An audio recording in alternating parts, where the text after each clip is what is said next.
Righty, welcome back. We are Nate and Simone. We talk all things marketing. Today, we're talking about how to make your business more valuable, even if you're not selling. Did you know that making your business valuable isn't just for when you're ready to leave and you're on the way out the door?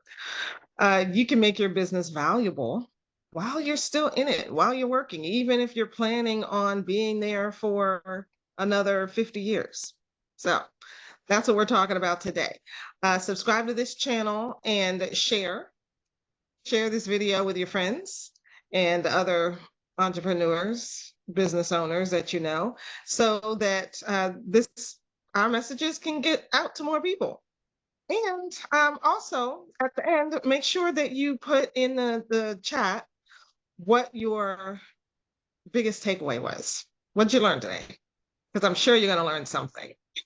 Not everybody out here is talking about making your business more valuable.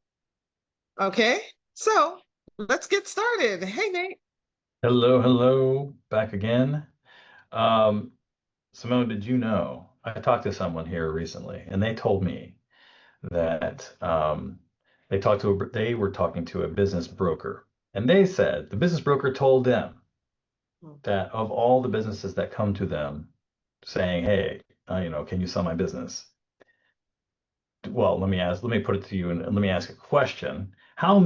What percentage of those businesses do you think are actually able to be sold, according to the business I'm broker? going to say, based on what we know, I'm going to say not that many. I'm going to Okay, say well, maybe about like 10%. oh my gosh, you are exactly correct. Wow, really? 10%. Yeah, 10% of the businesses that come are actually able to be sold. Wow. And due to a number of different factors, right? But um, amongst the reasons would be, how much of the business is essentially dependent upon the owner, right? If the Yeah, owner leaves, does the business fall apart? Um, yeah. yeah, Based and on it, the people that I've talked to, the business owners that I've met, I would say that it would be a high percentage of businesses out there that yeah, are yeah, dependent on the owner. They can't step away for too long without yeah. the business falling And apart.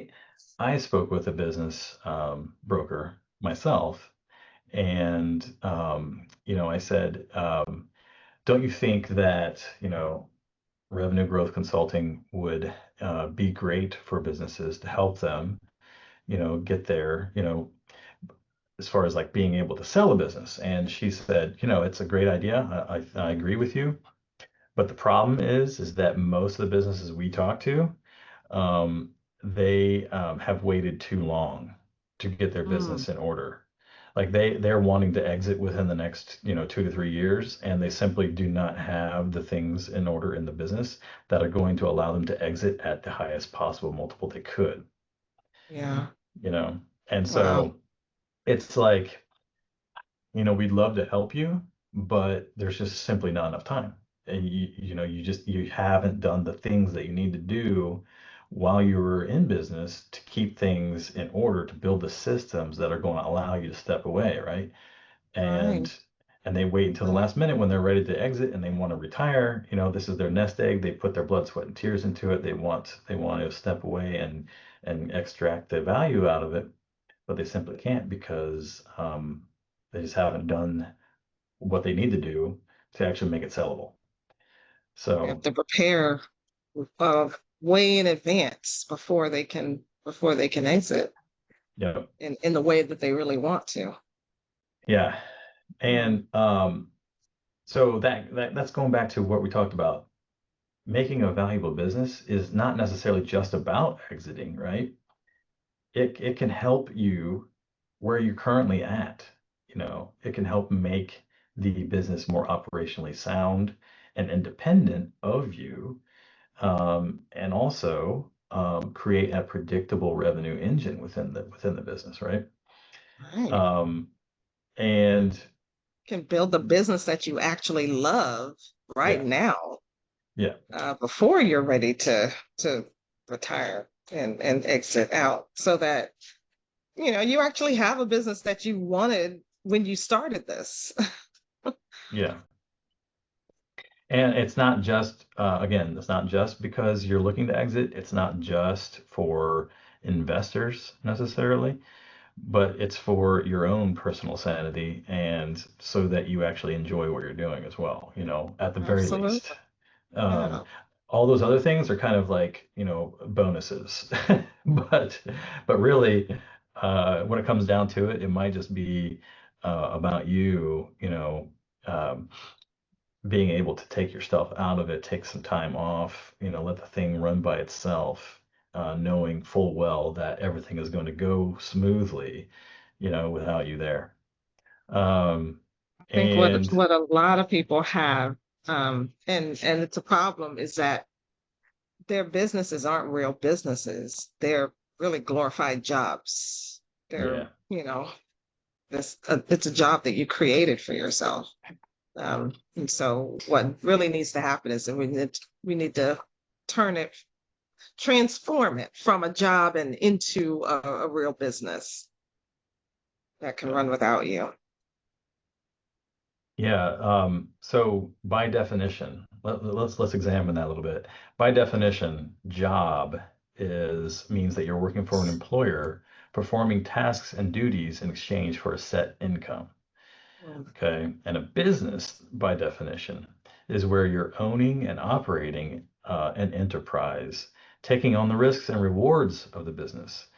Um, but you're not necessarily the one doing all the work, right? You own it, but you're not necessarily in it doing all the work. So there's a crucial difference there. Okay. Let's see here. All right. Business value is not necessarily about revenue. It is also about being able to transfer. So you could transfer this business to someone else if you need be, right? Um, Again, just being in a position where it's able to actually operate on its own makes it valuable, sort of to some degree, plug and play, Mhm. and that in and of itself makes it more valuable, right?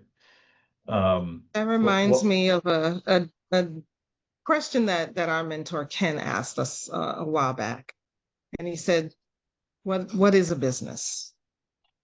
Um, and I said, "Well, it's a group of people coming together for a common goal to make a profit, right?" And he said, "No, business is a system or a Yeah, collection of systems. If you have systems, you have a collection of systems, then um, you have a repeatable process that it really doesn't matter necessarily about the people. You can swap out the people, but the system still runs and everything still works. So that's what makes it possible for a business owner to be able to step away if they have created a system that works end to end. They can step away from it, plug someone else in, and the whole process continues to work and to flow the way it's supposed to. yeah. Um, here are some of the reasons why we want to increase the value of a business, besides what we've already discussed, or in addition to. So we're looking for recurring revenue. If you are building a business, the earning potential is theoretically unlimited. So think about that. Whereas if you're working in a job, you have a set salary, set income, right? So that's a crucial difference. And if you are creating those systems within your business, you could make that revenue more recurring, dependable. Um, Team independence. So you are giving the tools to your team to allow them to make decisions on their own, right? So that you are not the one necessarily fighting all the fires. Um, you are also looking at how can I retain customers, right? As the saying goes, there's no better customer than the one you currently have. And so you want to maximize that customer value. But also, efficient operations. You want your business to run efficiently. You are limiting costs, which increases the bottom line, the revenue that you're taking home. So yeah, these are some of the core reasons that we want to increase the value. Um, Absolutely. and I think Simone, you'd said this, but the most valuable businesses are the ones that don't fall apart when the founder steps away. Um, okay, so let's talk a little bit about how valuation shapes better decision making in the business. So, um, if you think, so there's a famous book, Seven Habits of Highly Successful People. Stephen Covey, he said, one of the things he said was begin with the end in mind, right? It's one of Mhm. his maxims. And so if the end of a business is, well, hopefully it doesn't dissolve, but that you are selling it, extracting yourself from it, taking the value out of it, retiring if you want to, etc. So that is the end. So you have to begin where you want to end, right? Mhm. So you are imagining that you're going to sell it eventually. So what would someone who wants to buy a business, what would they what would they be willing to part their money uh, in exchange for, as far as the business is concerned? And if that business revolves entirely around you, and you leave and the business falls apart, no one wants to pay for that, right? That's not very Right. valuable. That's not valuable. Yeah. All right. So here's some common inefficiencies that can tank your business valuation. First off, we've already talked about this, no systems or documentation. Documentation is also a crucial piece of that, right? Absolutely right. SOPs, how to Once you how to do build those stuff. systems, now you Yeah. have to document it so that, yeah, everybody knows how it works. All the new people don't know how it works. Yeah. It's Know easy how to to pull the levers take and push the someone else buttons. and, Yeah. yeah, plug someone else in, and they know what to do right away. Yeah. And this would really apply to an e-com just as much as it would a construction company, I think. You know, you're going to have different SOPs, you're going to have different systems, obviously. But in the end, I think if you boil it down to its bare basics, minimums, the systems are actually going to be pretty similar. And the documentation is actually going to be similar too. But with construction, obviously, you're going to have maybe more details in some aspects. But anyway, um, over reliance on the owner is another one. We've already kind of talked about that too. If your business is all about you and you step away and it falls apart, it's not worth as much as it could be. You only have, well, the majority of your revenue is tied to just a few clients. That's a problem. Yeah. Yeah, if Um, you lose one client, that then 1/3 of your income walks out the door with them. Yeah, that's no yeah, good. there's something to be said for raising your prices, getting rid of the customers that aren't ready, willing, or able to pay the amount that you want to sell things for. But by the same token, um, you're kind of throwing all your eggs into one basket in that case, right? So, Yeah. So then I think really the thing to do there is you get rid of the clients that are just a headache, really. Um, their few dollars aren't really worth the headache that they are. yeah. And you may and so then you may decide, okay, I'm going to raise my prices and I'm going to focus on the clients that are less of a headache but are willing to pay more. So then the thing to do then is to get more of those so Hmm. that your revenue isn't tied to just a few. Yeah, If you can, one decides to leave, you don't want 1/3 of your income leaving, hmm. right out the door with them. So Yeah, I heard one mentor, he talked about a great business model is high value and high volume. High mm, value, high volume. Yeah. right? Yep. If you have narrowed it down to those customers that you really want to work with, then that becomes your ideal customer profile. Then you can just start targeting just those customers, right? This is Absolutely. not, however, what we're talking about here is not the same thing, however, as the next problem, which is Mm. poor customer retention. Okay, not the same thing here.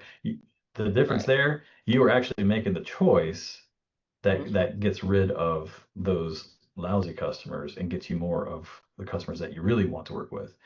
If you are unable to keep the customers that you do want to work with, You want to work that's a with. problem. Exactly. That's a big problem. Okay. Yeah. So there Um, needs to be a focus on retaining the customers that you actually want. yeah, yeah, exactly. Mhm. Um, that might involve success program within a company, et cetera. There's all kinds of things you can get into that with that. All right. Let's see here. So let's look at some of the views to help us make these decisions when it comes to um, building a business that has value. And one of them I think I touched on earlier is customer lifetime value, CLC. And going along with that is the customer acquisition cost, CAC, and what ratio you have between the two there. I think that's important to note. Right. If So one you we want to raise and the other one we want to lower, right? We want to Yeah, raise the customer lifetime value and right. lower the cost to acquire a new Yeah. client. Generally speaking, it costs a lot less to retain a customer than it does to acquire a new one. Right. That's the idea. And in putting in programs and systems that help us to retain clients, we also want to put in place systems that incentivize those wonderful clients to refer to us more. So we don't spend as much on acquiring new customers. We actually incentivize the customers that we already have to bring us more. And when they bring us more, um, we it takes it those new referrals actually are convert better and easier and faster than the people that we acquire on our own, simply because they're coming in the door with all they already have some know, like, and trust built in because they're being referred by somebody that they already know, like, and trust. And so we're Yeah. inheriting some of that. Yeah, and even if you give a referral reward to someone for sending you a referral that turns into a paying customer, the chances are really good that you've paid a lot less for that new customer than you would if you were, running tens of thousands of dollars in ads per month, right? Absolutely. So, Absolutely. um, churn rate is another metric that we want to look at and that goes back to poor customer retention, right? If your churn rate is high, then there's something going on there and you need to take a look and really dig into what it is. In some cases, it kind of depends on what it is that you're selling. Churn rates may be kind of par for the course and that may be expected because let's say that you have a service business where it's a limited contract of like 6 months. Well, every 6 months, then those people that are in, paying customers churn, right? They leave.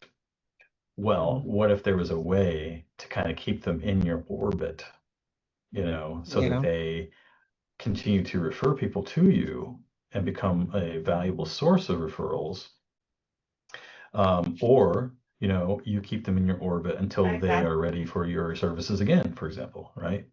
Um, and so having a program built around that, mitigating that churn rate is, I think, important and crucial when it comes to building, predictability and systems in your business.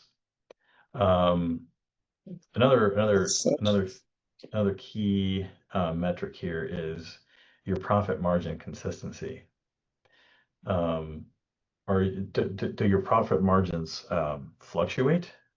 And I would be wondering why in the world that is.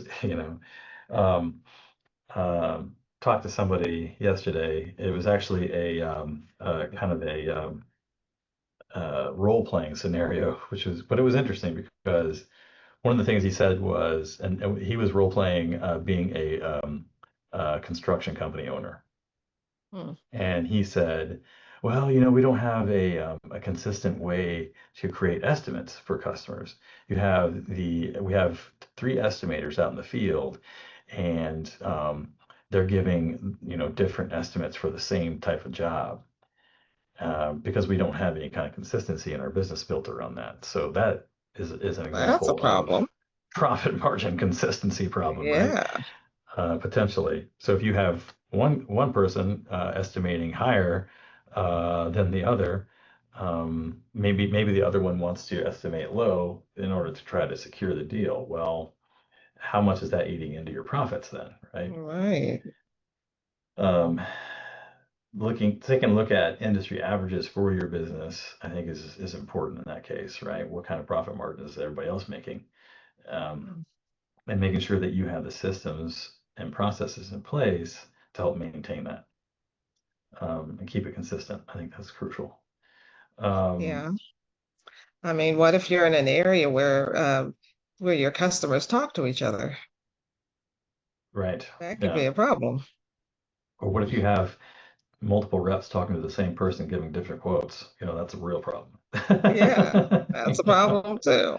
Yeah. Huh. Um, okay. So another one is looking at recurring versus project revenue. So that monthly recurring revenue, I think, is like the gold standard that everybody wants to get to because it's just easy for you. You don't want to think about it, right? And it provides some consistency for your customers, etc. Yeah. It's easier for Some you for predictability for you. predicting. Yeah, yes, exactly. Hmm. Um, you know, in the case where you have more of a project-based business, what can be done in those cases for you um, to try to mitigate the ebbs and flows there? That becomes more of that roller coaster effect, right? I get a bunch of projects, maybe it's seasonal, right? Like especially if Yeah. you're running a construction company, roofing, for example, they're not going to do a whole lot of work in the winter, right? Right. And Right. so that's the type of thing that they have to think about. And a lot of times, with construction, especially, it tends to be more, one and done project type of situation. But Hmm. again, what can be done to kind of keep that customer in your orbit for when they have their next project? Right. Or, one of the things I thought was pretty interesting was a local HVAC company here to me who sold tiered subscription services. So if you were in a certain tier, you're paying, $20 a month for access to them, priority access to them.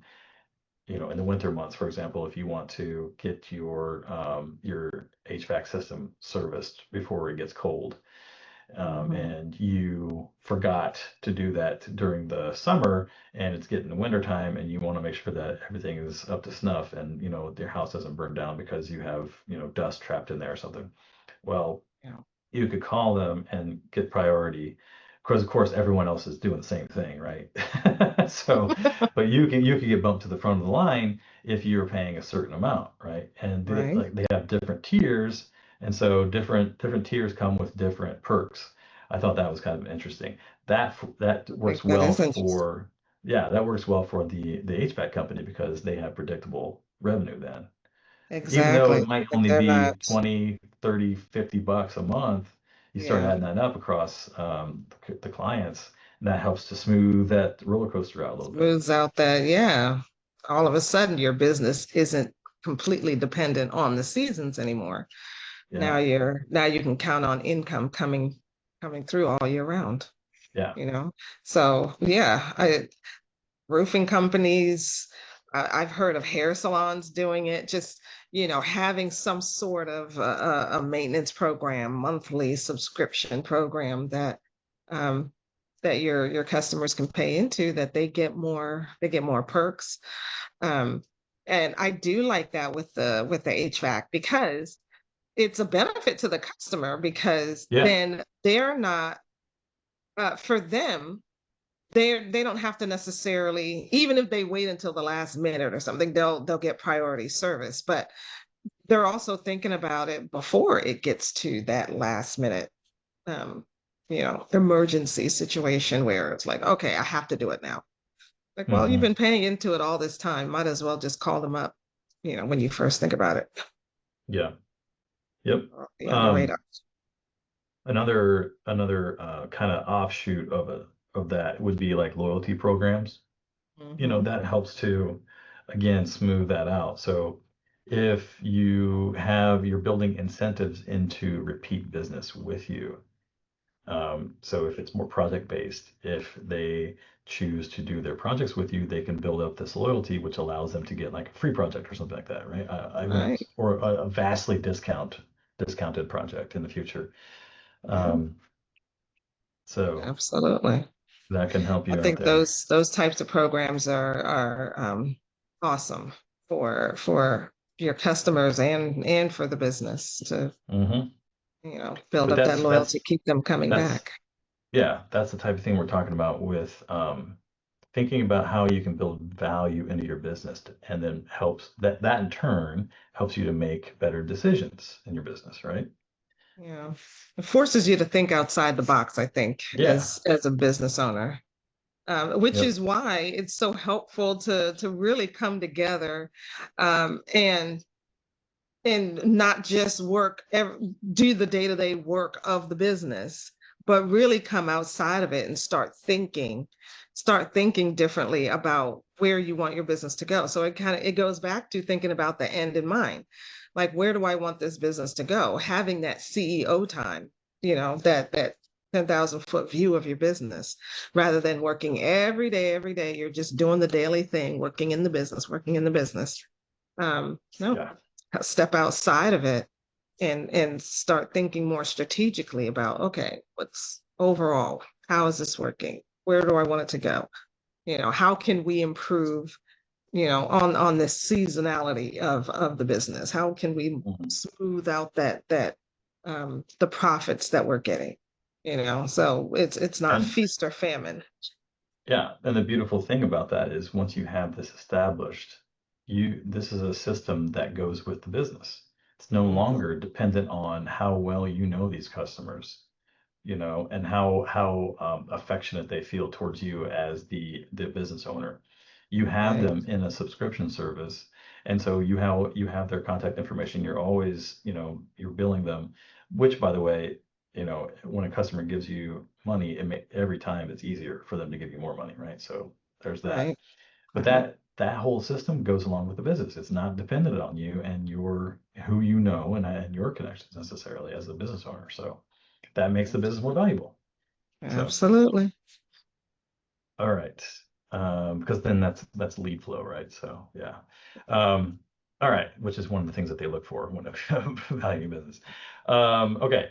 Strategic moves to increase your business value. All right. Operations, I think is a crucial bit to any business, right? But operationalize the value building is an interesting concept that a lot of people may not take into consideration. Mm. So upsells, we talk a lot about upselling, designing a path for you to provide more value to customers, and in turn, the customers give more money, right? Which increases the revenue that you're generating, but then also increases the lifetime value per customer. Um, Well, again, you're increasing value all around there in that case. I say every Um, new, one way I always think of upsells is every solution creates a new problem. So once you solve a problem for a client, a customer, What's the next problem that they have? And can you solve that? Well, if you can, well, there's your upsell. Yeah. Yep. Yep. Yep. It might be, tricky, I think, sometimes when you're doing something like a construction job, right? Or a home remodeling job, because the client is contacting you and they're saying, "Hey, I need a new bathroom." Okay, let's take a look and see what you got. Mm-hmm. So you're in the middle of the project, and you see over here something going on with the living room, for example. You know, training your guys in the field to be looking for certain things can be effective, I think, which they can then start to bring up and start that conversation with the customer. They've already given you money. You presumably you're doing a good job. That gives you sort of like a foothold and a place to start from when it comes to building on that conversation and that relationship. Kind of getting them to think about the next project, in other words, right? In that case. Yeah. Yeah. Um, Or even referrals to another specialty that you may have a referral program for or something, you know? yeah. Um, all right. Referrals. Speaking of referrals, um, systematizing your referral program um, can increase revenue without ad spend. Um, you know, like we said, there's no better customer than the one you currently have, for the reason of lifetime value, increasing that lifetime value, decreasing customer acquisition costs, but also being a source of referrals, potential referrals for your business, which cuts down again on your customer acquisition cost, right? Right. So, yeah. Turning your client base into marketers for you. hmm Go Giving out them and something to speak talk on your about, behalf. Yeah. positive reviews, etc. Um, all right, customer retention. So how can you get customers to stick around to reduce that churn? I think we kind of talked a little bit about this earlier, but what are some ways that you can get them to stick around? We talked about subscription services to increase that monthly recurring revenue, etc. There's all kinds of things that you can do. Loyalty programs. Yeah. Loyalty programs, Mhm. yeah, and operational efficiency. Oh, sorry, one customer retention. One thing I'll say there is something I learned about or heard about very recently is the idea of creating a alumni academy of Mm, sorts with your past like a customers. Yeah, almost like a community of past customers, right? Yeah, I was about to say communities. Create some community. sort of Yeah. a community where hmm they're not just your customer, but they're in your community and the customers are talking with each other and they don't want to leave uh, because they're getting great value. But not only are they getting great value within that community, you can turn it into a special club, right? um they're also making friends and they don't want to leave because they don't want to leave their friends. So if you build something like that they are um where they're connecting with like-minded people, well, now you've Yeah. got some serious stickiness because people don't want to lose their friends. It's hard to make friends hmm as an adult. Yeah. Yes. Yes, So if you indeed. can create that space for them, then you're the hero. hmm Okay. Operational efficiency. So we talked already about documenting SOPs, getting that documentation. Now, one thing I'll say about that is probably the number one reason that people don't document, my guess, let's say this is my guess, is that they are afraid that it's going to take a lot of time and be difficult to do. But there are all kinds of tools Doesn't out there have to be. now Oh, yeah. to make this as painless as possible, to document. And by documenting, it doesn't necessarily need to be written. Okay. Exactly.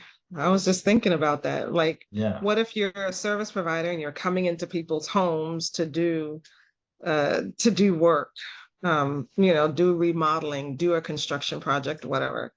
Um, you could be wearing a camera on your helmet or something as you're doing the work and just recording as you go. Yeah. Somebody, um, I heard about going back to is an HVAC company actually. What they did is, um, as far as like it's a method for customer accountability and documentation of what they've done for the day. They were issued iPads, or yeah, it was an iPad with an app installed, and the app is funny.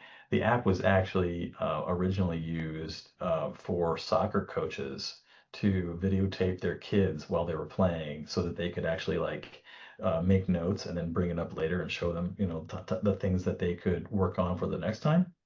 Hmm. But somebody had the brilliant idea of bringing this into the construction job site and using for the same idea, basic same principle, where they were documenting what they did, showing this and then uploading it to a customer portal. So that showed both the owner of the business what was accomplished for the day, but then also the customer. Yeah. And you didn't necessarily have to report back to the boss and bug him, take up his time because it was right there. He could look at it whenever he wanted to. And the same with the customer. You didn't have to call them up and bug them at work and let them know. They could look at that at their leisure, and everybody's on the same page. They see the progress that's being achieved and everyone's happy.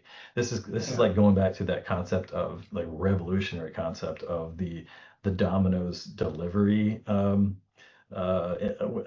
progress, indicator. Have you seen Oh, this? yeah, yeah, yeah. People Yeah. love this apparently. It's So really great. Yeah. Because you know what, and it's a little bit psychological too, right? If you can see that there is progress on this little wheel on your app, then you're everyone's not just sitting there twiddling your brings it thumbs and down. just, Yeah. You're oh, not when are they wondering gonna get like, here? when What's is this going to be happening? done? Yeah. Yeah. I was like, And think okay, about now I it. can look at this, and Yeah. it takes the exact same amount of time as it would have taken without the app. But now Right. with the app, as a customer, I can see progress. And so Yeah. once I feel like things are happening, I calm down. Yeah. Yeah. I Yeah. can see You, that there are changes in this little indicator that's, oh, they on to the next step. It's now yep. not just preparing. Now it's in the oven. Oh, now it's out of the oven. Okay. You know, there's Yeah. progress. Yeah. And think about it. If you are a homeowner and your life is being disrupted by the constant pounding and sawing and hammering and dust and everything, you're just wondering, when is this going to be done, right? And Yeah, so that'll go a long way to making sure that that customer gives you a good review at the end of that project, I think, absolutely. When they can see, Um, yeah, they're seeing that oh, there is progress actually being made. It's not just a lot yeah, of noise in my house yeah. and disruption. Yeah, And not only that, but the delays caused by changes are documented as change requests and that kind of thing. And then they can see, oh, this is why it's taken longer because I made this request. right, Uh, exactly. Yeah, yeah. yeah. Um, so there's twofold here with operational efficiency. You're simplifying the workflow, generally speaking, as much as possible, and that goes for documented things as well. Simplifying, keeping that as simple as possible, so that Absolutely. there's less of an excuse to not do it, right? Right. Um, okay, and then leadership delegation. I think this is a good one. You are allowing your teams you're giving your teams the tools that they need to make decisions. And Absolutely. this can be an interesting and touchy subject, I think. you know um It's a little bit of a I think yeah, for some people, being the owner of the business and having everybody come to you, you feel like, okay, I'm needed, I'm wanted. It all depends on me. The buck stops here, and that's great, but that doesn't give you It may be a nice ego boost, I suppose, but it doesn't give you any rest, any it doesn't give you any kind of freedom from the business at all if everything is resting on you. But if you empower your team to make decisions. Um, I um, I was talking to this one coach, and he was saying, ultimately, you want to have in your business a team of leaders Yeah. where they are empowered to make decisions, and and when you put systems in place where everybody knows kind of how the system is supposed to work and what the end goal is, then it's easier to make decisions because you already know what's supposed to be happening. And they don't, everybody doesn't necessarily need to come to you to make decisions when, okay, well, this went wrong, this didn't work out, that needed to change, that kind of thing. You already know what everybody knows what's supposed to happen. So um, if when you empower them to make those kinds of decisions, well, then yeah, as the owner, you can step away and take a month-long vacation, um, and things will continue to work because your team knows they know how to make decisions. Yeah. And as far if you so as far as the owner, the place of the owner in this scenario, if you have a team of leaders, then potentially the owner has fewer people that they need to kind of train as far as like how to make the best decisions in given scenario, right? And then those leaders are then responsible for the people under them to help them out, right? And so it's just kind of this top down, Yeah, situation. yeah, And if you're doing it right, you're doing it well, then everything works smoothly. yeah. I think um, it's great to. I think that helps you in your hiring too when you're thinking about who do I hire. Um, I think it's good to look at people who are willing to take some ownership and some responsibility over their jobs, over the areas that they're managing, so mhm. that you don't have people who feel that need to constantly to, oh well, I don't want to make this kind of decision. This looks like too much, and let me constantly run to the boss and ask them about this and ask them about that. Yeah. There are some businesses, and I've had this experience where people are incentivized to not tell people how they do things because they look at it as job security, which is just completely wrong in my mind, both It from the is. standpoint of the business, but then anybody else who needs to that information, right? And is then forced to reinvent the wheel. Like that, it's just crazy. It's absolutely Yeah, insane. because now you're Um, wasting time and money. yeah. um yeah, having to retrain And and what ends all up that. happening in that case is you have really rotten eggs, you know what I mean, who know that they would be out otherwise, clinging desperately to whatever shred of, thing that they can hold on to, right? It's just Hmm. toxic, very toxic, unfortunately. And I've experienced that, so don't recommend it. All right. So next up, let's go into how valuation, building a valuable business, benefits you, even if you don't sell. So first off, let's talk a little bit about why value first, thinking value first improves everyday operations. First off, it's easier to hire. Okay. People looking for a job. Um, I know. I don't know about you, but I would want to work for a place that runs efficiently, is not chaotic. Everyone seems to be smiling and happy. Like there's telltale indicators, I think, of a place that you don't really want to work for. Um, and it's if you are looking on LinkedIn and seeing, you know, a high amount of people leaving the business, for example, or a very low, short career span with the business, you might want to ask yourself some questions there about what might be going on. Yeah, that's true. Yeah. I think it's also easier to hire when the current employees are talking about how much they're appreciated and Yeah. um, how much power that they're given over their area to make those decisions and to be able um, to work efficiently and to understand where the business is going. Um, they can then share that. They can become advocates Right. along with the clients of your business and sharing with other people who might be looking for work. And I think Hmm. that makes it easier to attract what do they call A players, A level people, you Hmm. know? And therefore, if it's easier to hire, it makes it easier to scale your company, right? Because you can find people generally, but then hopefully that means you can also find the right people and that are actually going to be able to take you to that next level, right? Building that team of leaders, as Simone said. You Mhm. want people that you can depend on that are capable of making those decisions on their own, etc. Um, which makes it easier to step away, right? So uh, that thinking with value first in mind um, makes it easier to hire, easier to scale the business, and easier to step away. Those three things.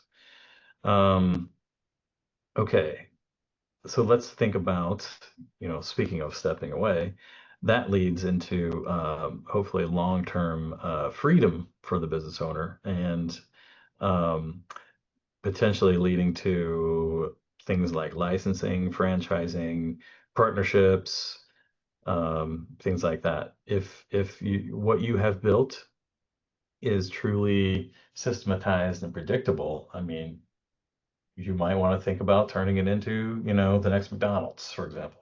Who knows? There's reasons why you would not want to do that, but then some people, that's what they want to do. So Yeah. that's an option You want to become a at that point. household name where everybody in the world knows them. Yeah, yeah.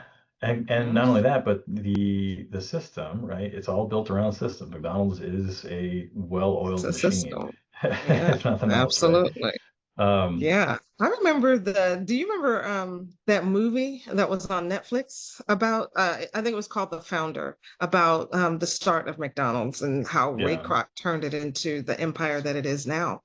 I remember one of the earliest scenes in the movie where they were in the kitchen and they had the kitchen laid out on the floor. Like there's the fry station and the burger station and the shake station and this station and that station. And it was just like, and they choreographed the movements as, Mm, okay, somebody comes in, they come in over here, they order a burger, they order a full meal or whatever. Okay, this is what happens. And they choreographed the whole thing. They really and practiced it all out to get the timing right, to get it down to, because this was the first fast food restaurant ever. So they wanted to make it as fast as possible. And okay, well, it's not as efficient if the fry machine is over here and the burger machine is over here, or that kind of thing. Okay, so let's shift and let's move it over here, and then okay, and then we go back and we practice it again, and they got it down to, I can't remember how low it was, but it was okay. You order, you get, you make your order, and like 2 minutes later, here's your meal. yeah, yeah, Um, exactly. it was But there's such an only one efficient way. system, Yeah, there's only one way that that could have happened, and everything had to be in a certain place in order for that to be right? to happen the way, you know, it's supposed to happen. Um, And then it's but no yeah, wonder that, without documenting it, without having a system, without thinking it through, it's not yeah, going to happen. they had to think it through, they had to choreograph it, they had to Yeah, practice it, to get the system to a point where it was like the most efficient, food delivery system ever. And I thought that was just amazing. No wonder like McDonald's is held up um, as the like most efficient business system. Yeah. Do you know how McDonald's makes their money now? Real estate. Yes, they are the number one real estate owner in the world Yes, in the for world.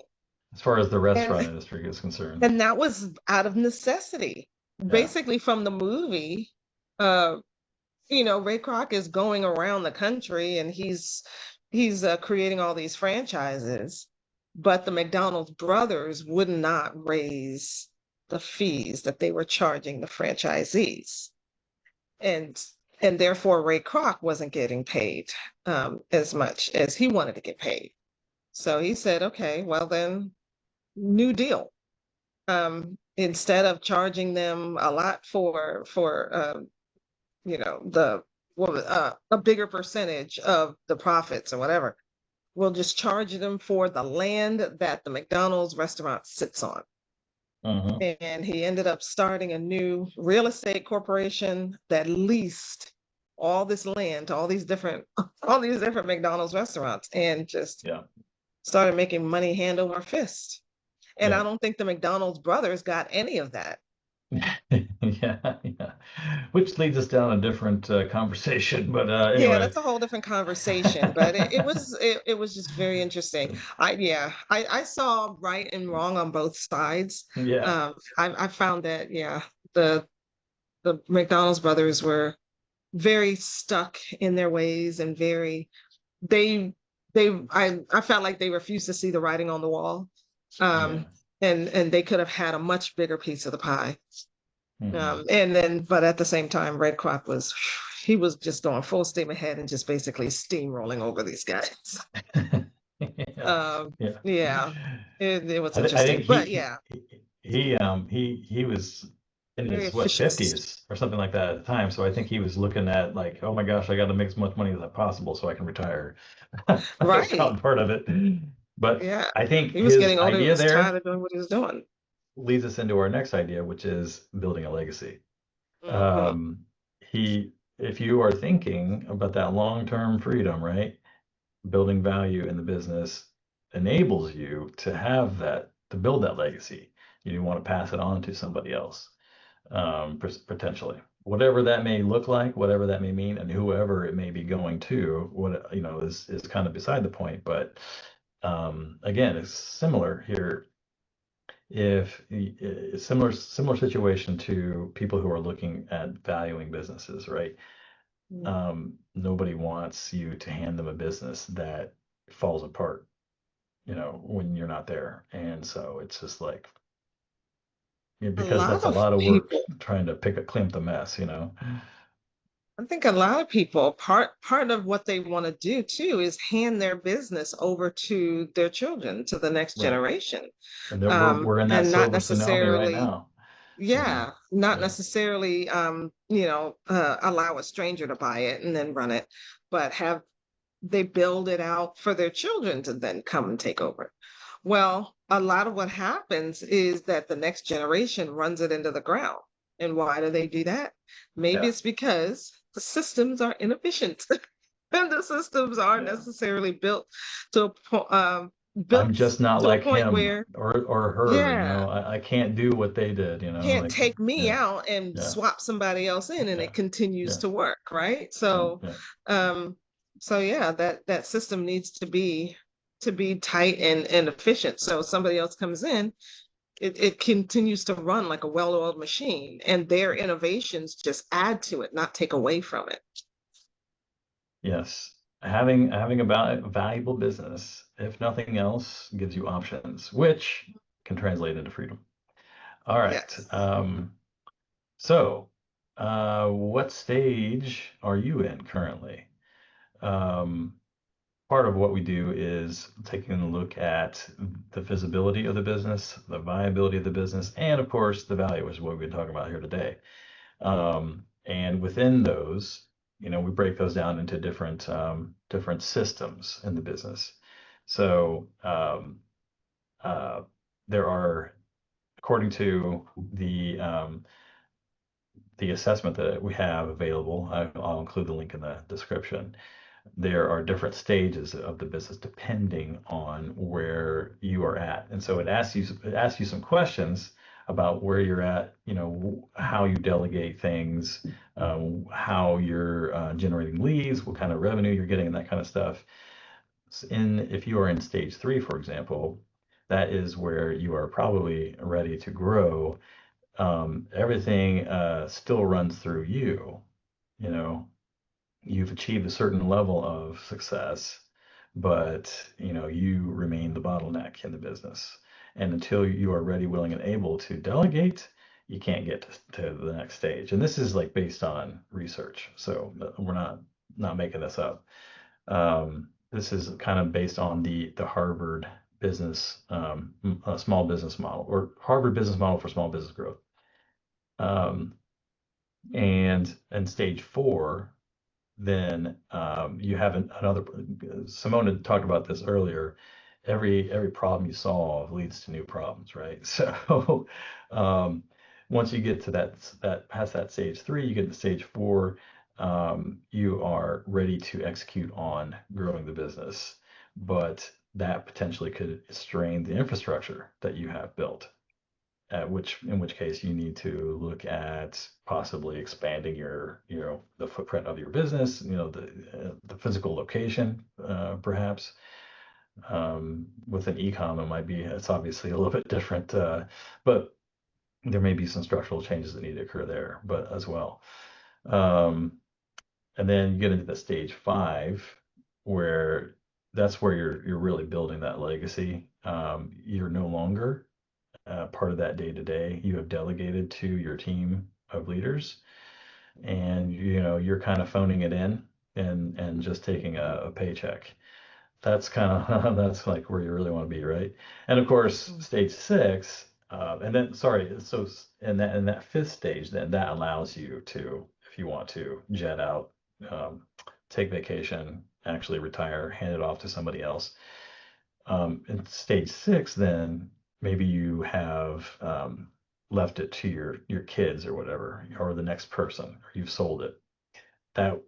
That's where it allows somebody to get into that next stage of optimization. So that's where you're building that brand equity and having continue to grow the options. So question is, where are you today? And I would click on that link in the description, take the quiz or the assessment, and find out where you're at. And okay, I think that does it for us. Just to do a quick recap, valuation, thinking about valuation, value first thinking, is a lens that allows you to make better decisions right now in your business. You don't have to be selling the business to care about building value in your business either. So I think that's important. And a Caring about it valuable, can make your life better now. yeah, yeah. Um, Hmm. yeah, and a valuable business is a self-sustaining one. It doesn't fall apart when you leave. All right, so take the growth ceiling assessment in the link in the description. Book a strategy call if you want to grow without doing it all yourself. If you want to figure out what you need to do, get your head around some things, and come back and listen to us next week. We're going to be talking about creating offers that actually convert. We'll see you next time. Thanks for watching.